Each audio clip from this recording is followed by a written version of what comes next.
Boss tried to kiss single dad while drunk, and he said, if you were sober, I'd make the first move.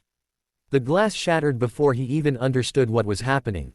1 second, the office was quiet except for the hum of the city lights bleeding through the tall windows. The next, she was stumbling forward, the bottle slipping from her fingers and bursting against the marble floor.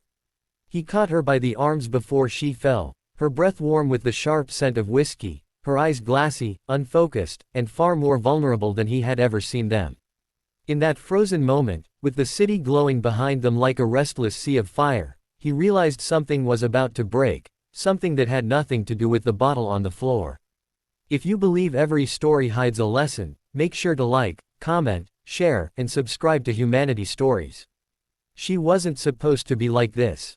She was the woman who ruled the entire department with the kind of precision that made people straighten up the second she walked through the door. He, on the other hand, was the single dad who showed up every morning 30 seconds before clock in, juggling a coffee cup in one hand and his daughter's school drawings in the other. Their worlds should have remained parallel, close, but never touching. Yet here they were, late at night in an empty office, the sound of her unsteady breaths echoing in a space that had never felt this intimate. He could feel her trembling under his hands, not from cold, but from the weight of whatever pushed her to drink this much. She stared at him with a rawness he wasn't prepared for, her usually composed face softened by heartbreak she never allowed anyone to see. She whispered something about failing, about hiding, about being tired of pretending she was made of steel. And as her voice cracked, he realized she was far lonelier than she ever looked. Then she leaned in, too close, too unsteady, too broken to realize what she was doing. Her fingers brushed the side of his jaw, her lips parting as if the idea of seeking comfort from him had been waiting in the shadows for far too long. But he stepped back, holding her shoulders gently, grounding her before she crossed a line she would regret. He looked at her, really looked, and saw a woman trying to escape herself, not reach for him.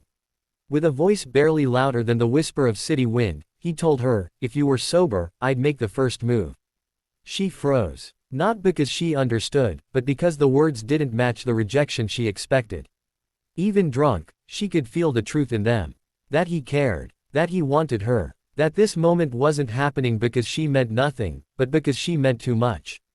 She sank into the nearest chair, covering her face as the weight of humiliation and vulnerability hit her all at once.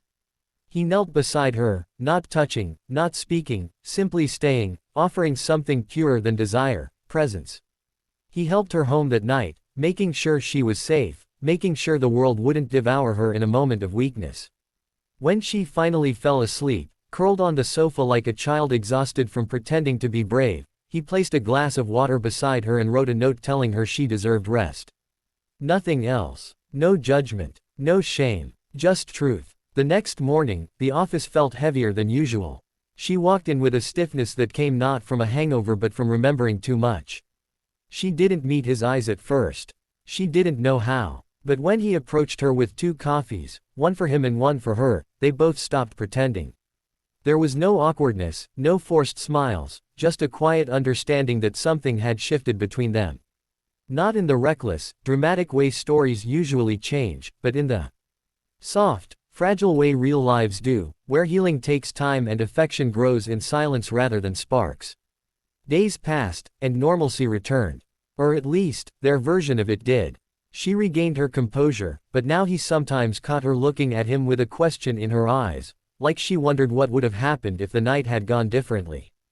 And he would answer her, not with words, but with the kind of steady presence that told her she didn't have to be drunk or broken for him to see her. One evening, as he packed up to leave, his daughter's crayon-colored drawing slipped from his bag.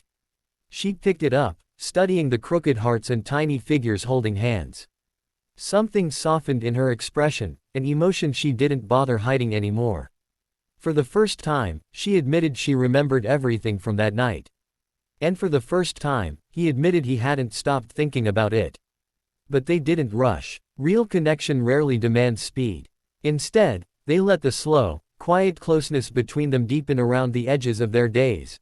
Small conversations, lingering glances, the shared feeling that something warm was blooming where loneliness once lived. If this story made you feel something, anything, don't leave without liking, sharing, and subscribing. Humanity stories grows because of hearts like yours.